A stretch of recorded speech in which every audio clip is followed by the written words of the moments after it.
Here's what's in the news now. We begin tonight with this executive order that was signed by Governor Mike Braun that is creating some tension for some community leaders and the people they serve. This order from the governor eliminated DEI, that's diversity, equity, and inclusion in state government, and replaced it with MEI, which stands for merit, excellence, and innovation. Karen Campbell's live in studio, and she talked with some people today that told her that they were shocked by the decision, I understand. Yeah, I spoke with two pastors who say that they were appalled at Governor Braun's decision, his executive order to eliminate diversity, equity, and inclusion from state agencies. Again, it has ignited a firestorm in some communities. Replacing DEI in government with MEI, merit, excellence, and innovation. That decision by Governor Mike Braun isn't sitting well for some Hoosiers. With the swipe of a pen, he rolled it back 50 years in the state of Indiana. Pastors Wayne Moore and David Green Sr. say they were appalled at Braun's executive order. We were underperforming in terms of DEI already as a state, in terms of black businesses, minority businesses getting business in Indiana. So to come out and say, okay, what we're going to do is eliminate that from day one was just alarming. Under the order, executive branch state agencies should not use state funds or resources to support DEI programs if they grant preferential treatment based on a person's race or ethnicity. Pastors say the order creates a disadvantage for smaller businesses. How do you prove merit?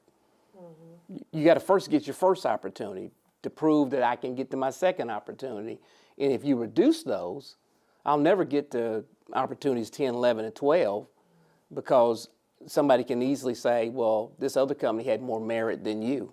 Another issue, pastors say Indiana is behind in achieving objectives from a disparity study to increase minority participation in business. And if you're woefully behind now, you don't expect that we're going to be all of a sudden increasing it because we've just said to larger businesses, you don't have to be inclusive. All concerns these clergy will be keeping their eyes on. Just signed his name and rolled back the history of all of that was put together to make the state what it is. He did it. And we're going to have to rebuild it. There's no question about that. He tore it down with a pen. And pastors are also concerned if universities will begin following Governor Braun's decision to eliminate DEI. And of course, this is a big topic and it's something that we will be following. Yes, and it is linked because these universities get funding from the state of Indiana. All right, good point, Karen. Thank you so much. Tonight, some people here in Indianapolis are seeing red after days of seeing so much white. Thanks for inviting us in. It's 11 o'clock. We've gotten more than 11 inches of snow in Indy this month alone. Much of it remains on the side roads. Now our city leaders are addressing changes in policy that are keeping those snow plows from clearing 1,400 neighborhood streets. Our Marion County reporter Lauren Kostek has been leading this coverage for us, and tonight she's breaking down the concerns and what the future holds for our city's snow strategy. A long and at times tense meeting regarding the city's snow policy, with councilors pushing back against leaders of DPW. Majority of them now saying this policy needs to change. Other cities have far worse conditions than us, and they're out there plowing the residential streets. And we're sitting here acting like we don't know how to do it. You say it's not a budgetary issue, so if I gave you $100 million, it has not at all been acceptable, like not in any way. I want to answer. You're asking. Frustration across the board as councilors demand answers and accountability from leaders of DPW, calling this latest snow fight a failure, not because of the workers, but the policy. Currently, more than 1,000 miles of neighborhood streets will never see a city plow. That's because in 2020, the city changed its policy from its 6-inch rule to a connector street strategy. So instead of activating contractors after a large snowfall, crews now focus on these connector streets. This map outlining the change. The red lines are main roads, the blue lines, the connectors. But that means all these gray roads are on their own. I think it's very clear no one is pleased with how this response went, except for the people that administered the response. According to DPW, the old policy was ineffective and contractors were rarely used. They say the new policy allows crews to tackle more residential roads without relying on snow totals. We're evaluating a number of conditions in this decision, and it's not an easy decision. It's one that requires daily discussion. 13 News asked for an interview with the interim director, but was told he was not available.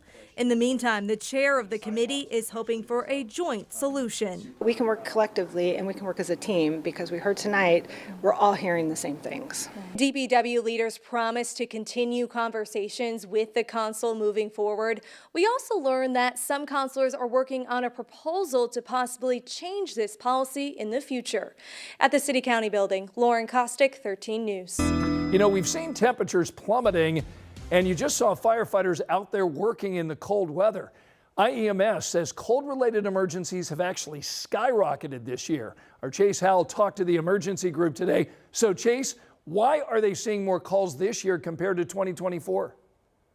According to IEMS, it's because the unhoused population has grown so large here in Indianapolis. But the advice medics are giving is for anyone who has to brave these bitter cold temperatures. People walking down Mass Avenue were bundled up, and so were some of their dogs, as temperatures hovered in the teens. If you're younger, or if you're older and you don't need to be outside, don't go. Tom Arkins works for IEMS. He says this time last year, they received 71 calls for cold-related emergencies. As for this year, there's already been 134 calls. We see anywhere from like less than 2 a day. That's normal. Then we look at our metrics. 7 is where we say, all right, that's really, really high. Yesterday we were at 15. Today we're already at 6. And as we move into the weekend, I suspect that number is going to go higher. Arkin says a lot of the emergencies medics are responding to have to do with hypothermia and frostbite. For those who don't know how either of those feel or look like, Arkin says to look for these key signs. If you're out in the cold and you notice that your hands are starting to tingle, that means your body's cold and saying, all right, that's your kind of your first warning. And then keep an eye on it. And if your fingers start to turn red, that means your body is starting to say, all right, I'm taking the blood away from there.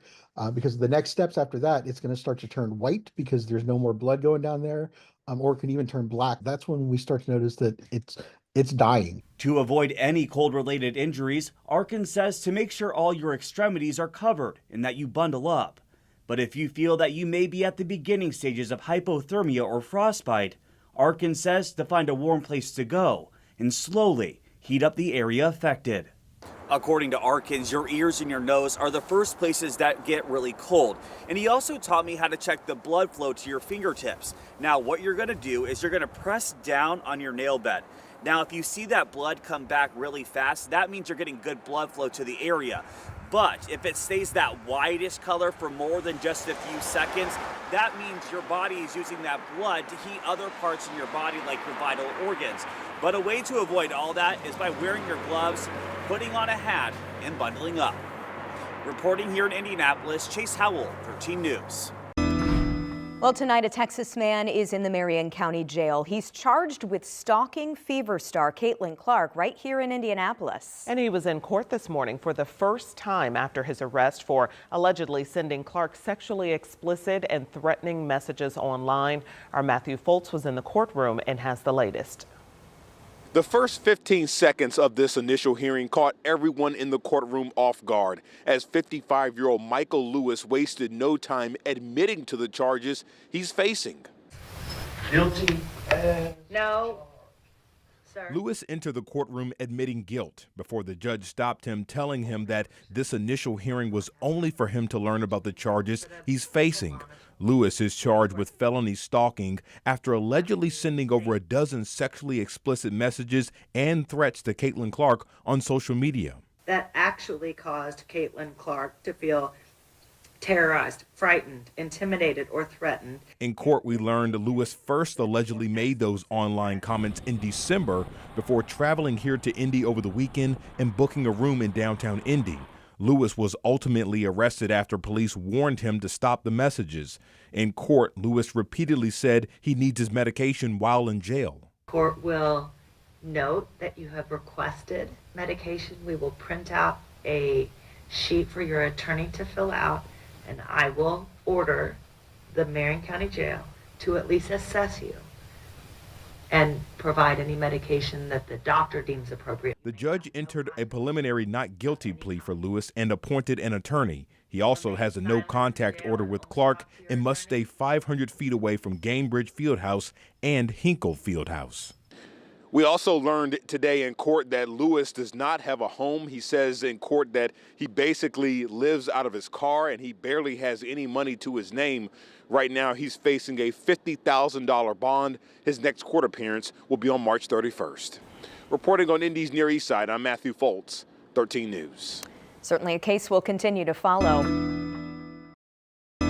A man accused of killing a Dutch soldier outside an Indianapolis hotel is now on trial. The opening statements in the trial started just this afternoon. Rich Nye's been in the courtroom all day with his camera. He joins us live with a look at what's been said so far in the trial. Rich? Felicia and Anne Marie, this first day of testimony just concluded here at the Marion County Community Justice Campus. Now, this is not going to be a trial about whether Shamar Duncan shot and killed Dutch commando Simi Puitsema. This jury has to decide this week whether that incident was murder or something less. Shamar Duncan is charged with three counts, 1 count of murder, 2 counts of attempted murder in the shootings of 3 Dutch soldiers. This happened in downtown Indianapolis outside the Hampton Inn on August 27th, 2022. The soldiers were in Indiana for urban warfare training down in southern Indiana, but they had come to Indianapolis for a couple days of rest and recuperation. They went out that night to the restaurants and some bars.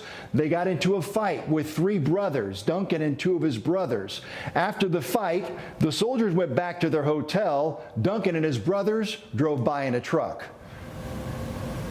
From not very far away, the defendant took aim with a semi-automatic handgun and started shooting into a crowd of unarmed people.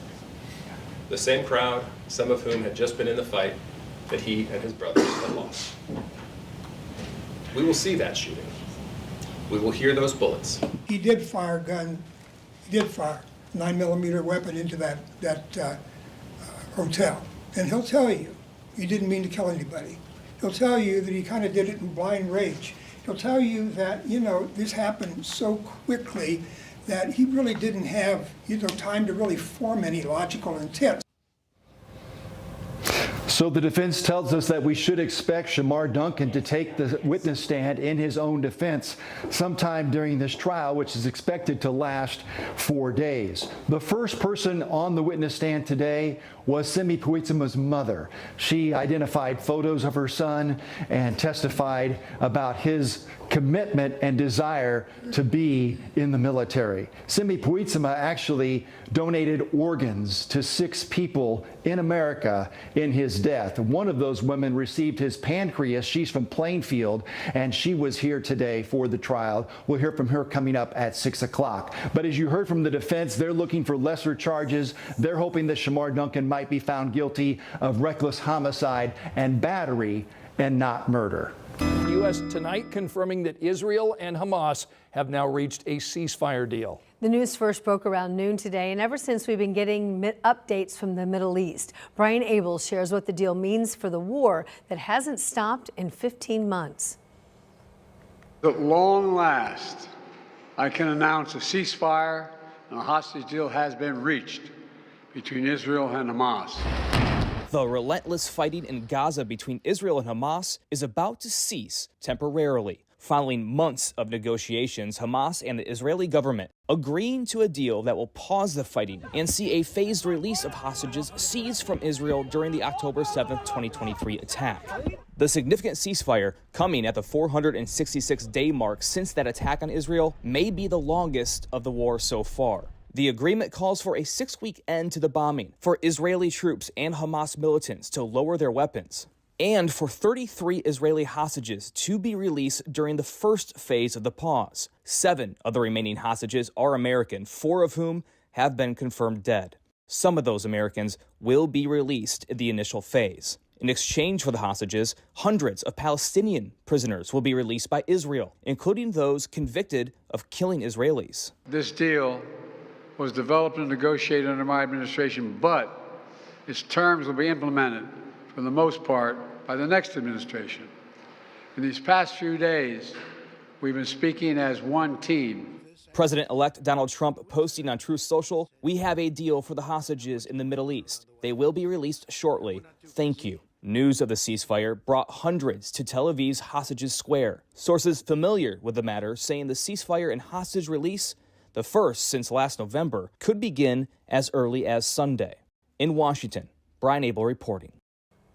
And we have heard from Hoosiers impacted by this war for nearly a year and a half. And our Marina Silva got a chance to speak with some of them in just the past few hours ever since the news broke today. So Marina, what are these Hoosiers saying to you? Well, they're very happy that there is a ceasefire happening. So since the war on Gaza, we've heard from Hoosiers from all over and seen their voices. We've heard their voices and opinions, from protests on Monument Circle to months-long protests at Dunn Meadows on Indiana University's campus. Now that a ceasefire is set to begin Sunday, Hoosiers on both sides are asking people to still remember those who were killed during the attacks. Both sides say they have been doing work to educate people here in Indiana about what is going on overseas. But now, with the ceasefire set to start on Sunday, Hoosiers are hoping it sticks. I want them to know that Israel and the Israelis want peace at the end of the day. They want to be able to live side by side with their neighbors. I think that there are still strong segments of the Jewish community that believe a peace can happen between the Palestinians and the Israelis, and it's up to governments on both sides of that conversation to ultimately see that happen. The war isn't over for Palestinians. Not only are there deaths that will still be counted, there are still people dying from malnutrition, there are still people dying because they live under siege in Gaza, regardless of whether or not Israel's phase of the war is over. And we should also know that America needs to hold the people responsible for this accountable. A story we can all get behind this morning, right? A Brownsburg pizza delivery driver who braved that snowstorm that we had last week to deliver a pizza, and he only got a $2 tip, but this morning he's being celebrated. Yes, so a viral TikTok video actually triggered a huge outpouring that actually could change his life. So during last Friday's snowstorm, Connor Stefanoff, who works for Rockstar Pizza, said, "Hey, I'll deliver this pizza in the storm." But after braving the elements, Connor was met with another obstacle. Actually, a school bus had slid sideways and it was blocking the road, so he had to get out of his car. Yeah, so he wasn't going to give up. You see him here just stretching through this heavy, deep snow here. He had to walk for 15 minutes just to get that pizza to the door. And he said that he even fell a couple of times, but he made it, got the pizza delivery, and then he only got a $2 tip. I rang on the door, he answered. I told him about the whole thing, I had to walk far, and he was like, yeah, now I gotta plow. And he's like, yeah, well, I have the snow plow in my driveway. I was like, yeah, and then he just kind of shut the door. Wait, what? It was a snow plow in the driveway? The plot just keeps thickening. So Lieutenant Richard Craig was also out there in the snow that day. He was responding to that bus incident. And when he saw Connor trudging through the snow, he started recording. He would later give Connor a $15 tip from his own pocket after he learned that he got stiffed. Well, it didn't stop there. A GoFundMe was started for Connor, and his story was shared on TikTok. And since then, that money's been flooding in, with people tipping Connor more than $3,000 at this point. Connor lives with his grandma, and he relies on his job obviously to help care for her, and says that money will go a long way. So kudos to Mr. Officer Craig as well. Tonight, the need for affordable housing is on the rise, and Greater Indy Habitat for Humanity says they have homes ready to go. But as our Logan Gay discovered today, finding families with the right qualifications is harder than expected. Logan? Well, Scott, Indy Habitat for Humanity has been seeing record-breaking numbers. They've built a record number of houses and have had a record number of applicants. But the application approvals have not kept up. They're launching a program they hope will help this. Homeownership is starting to feel more and more out of reach for many people because of skyrocketing housing prices and high mortgage interest rates. Greater Indy Habitat for Humanity helped Brianka Kirtley fulfill her dream of being a homeowner. She and her daughters moved into their home 6 months ago. Building a Habitat home has been a dream of hers since she was 9 years old, after witnessing another woman receive one. When she got it, they cut the ribbon, and that's always been like in my brain, and we were a part of her pictures and things like that. So it's kind of like a full circle moment every time I think about the Habitat program. She became serious about meeting the qualifications for the program after having kids of her own. A lot of the programs that some people with more money or better credit scores traditionally would be approved of, I can't, go that route. So this was better for me. This is something Aubrey Hostetler with Greater Indy Habitat for Humanity hears often. She says the need has grown. They received a record number of applications, more than 300, and they're building more homes than ever since the pandemic. This means they need more families than ever. However, to achieve this, they need the number of approved applicants to increase to keep up with the demand. Habitat for Humanity saw double the number of applications submitted last year, and still only 37 of those were approved. What they're finding out is a lot of applicants are not quite ready for home ownership. They maybe don't understand their credit score, or they don't quite have the right debt to income ratio. This could lead to their application not getting approved, and houses like this one could sit vacant. That's why they're planning to launch a new program called Road to Readiness. Homeownership is a life-changing opportunity. We see all kinds of benefits when you think about the stability that a family receives and the strength that they can build. Something Brianka has experienced firsthand. It's been very nice to just get ready for the future and just be consistent with keeping up with what I'm purchasing for our future. Because they're eager to get families into these homes, they urge anyone who is interested but might not think they qualify to reach out to them. They've even helped people get approved after not qualifying the first time. And now honoring Dr. Martin Luther King Jr., a wreath presentation here in downtown Indianapolis, and this special light show celebrating the civil rights leader. Tonight, our photojournalist Virgil Price takes us to the Remembrance Ceremony on Monument Circle. Tragedies are commonplace. This was our wreath placing. We started doing this about 8 years ago in honor of Dr. Martin Luther King, to continue his legacy, to let him know that the legacy continues. But as for me, all I can say is, let us all commit to nurturing a spirit of togetherness and understanding as we continue to honor his teachings. Folks without homes, sleeping out in the streets, with a drug habit some say they just can't beat. Mothers and robbers, no place seems to be safe. But you've been my protection every step of the way. And I want to say thank you, Lord, for all you've done for me. Life's most persistent and urgent question is, what are you doing for others? Well, it's about serving others, giving back, making a difference.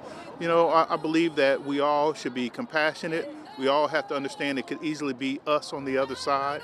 I think in the songs tonight we talked about it could have been me outdoors, and we want to have compassion. We want to make sure people understand it's about serving, it's about giving back. But you didn't see fit to let none of these things be.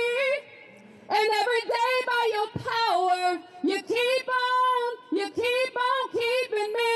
And I want to say thank you, Lord, for all you've done for me. Thank you. This is the start of MLK events in our city. Tomorrow there will be a celebration and award ceremony over at the Indiana State House. On MLK Day, Monday the 20th, there's free admission and special programming at several Indianapolis attractions, including the Madam Walker Legacy Center, the Indiana State Museum, and the Indianapolis Zoo.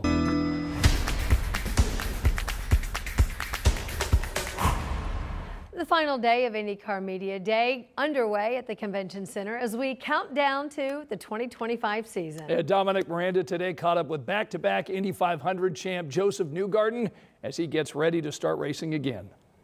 Hey everybody, and welcome back to the Indiana Convention Center for IndyCar Content Days. This man beside me needs no introduction. Two-time Indy 500 champion, Joseph Newgarden. Does that get old hearing that at all? It really doesn't. No, it's been a good run for us. So excited for this next season. You know, we start with a clean slate. Yeah, how was the off season for you? I've been asking drivers just kind of what does an IndyCar driver do during the off season? For you, I imagine pretty busy. Last we saw him was getting his face the second iteration on the Borg Warner Trophy, so that was part of it. But off season, how was it for you? It was a great off season. You know, really motivated and excited for this year. It's different every off season. You know, last year I was driving a race car a ton. I was getting ready for the Daytona 24.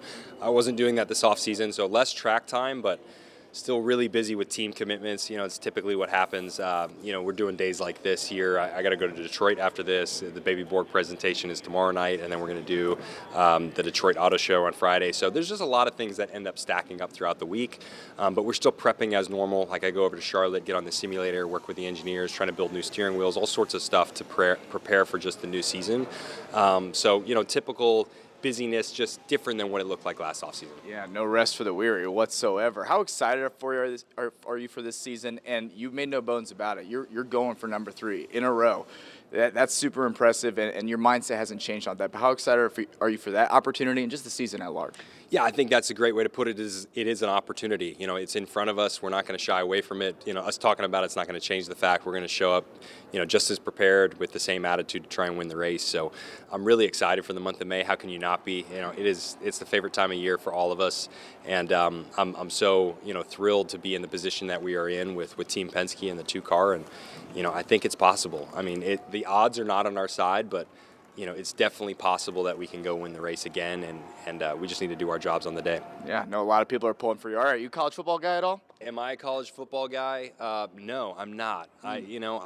That is one thing. People ask me about football. I don't watch any college, but I'm up to date on the NFL. Like Okay. that I follow. So, yeah, I'm not going to help you out on the college side. All right, well, it looks like you could suit up for linebacker, but I will ask you, I've been asked everybody, Notre Dame or Ohio State? You got to pick for me at least? Notre Dame. Okay, there you go. You heard it here first. That's 2-time Indy 500 champ Joseph Newgarden. We'll send it back to you for now. I'll tell you, it's time to announce another big adventure. But I won't be bringing everyone along on this one. I'm announcing that this morning that I'll be retiring from WTHR in a few months. You know, ladies, 2025 is the 40th year of Sunrise, and it's been my honor to have been with you in the mornings all those years. In fact, since the very first show. That time, though, is coming to an end, and I feel the time is right.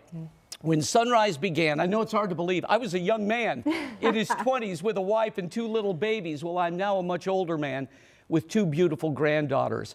And all of those years, it has simply been a joy to help you get ready for work or school, or share a laugh with these ladies, alert you to the severe weather, and to take you on some big adventures, but especially just to have the honor to be part of your mornings in Indiana. You know, Julia and Julia, when asked what surprised him most about life, the late Dr. Billy Graham said, the brevity of it. I do feel that way about life, and especially serving you these years on Sunrise. But this has truly been an incredible honor. I'm grateful to the Lord for this opportunity, especially being able to work with these 2 wonderful women. And I'm not saying goodbye yet. That will come shortly after the Indy 500, so a few months. But we did want to let you know that that will be coming. Oh, we knew it was coming. We knew it was coming, and we hated it, but we know that you've got a lot ahead of you to It's been an absolute joy to be with you ladies, and to be at one of the great television stations in America here at WTAHR. It's just been awesome. All right, well, with that, we'll grab some tissue. We'll be right back.